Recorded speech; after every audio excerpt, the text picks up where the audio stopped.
ناظرین، اگر نظر دوڑائی جائے تو سب سے پہلی بات ہے کہ حکومت چونکہ نون لیگ کی ہے، تو چونکہ نون لیگ کی حکومت ہے اس لیے نون لیگ ہی جیتیں گے۔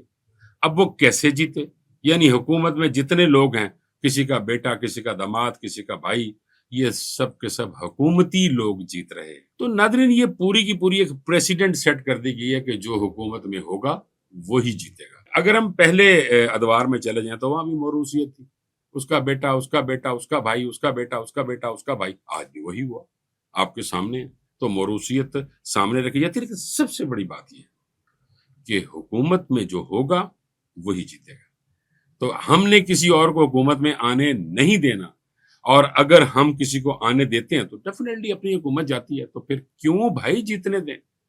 اور اس طرح کیا ہوا کہ عوام کا اعتماد ختم ہو، الیکشنز کو نہیں مانتے، اور الیکشن کو نہ ماننے کی وجہ کیا ہے کہ انفیئر مینز یوز کیے جا رہے ہیں۔ تو اگر انفیئر مینز یوز کریں گے تو پھر رزلٹ ڈیفینیٹلی پاس تو پھر اسی ہونا ہے نا، کسی اور نے تو نہیں ہونا۔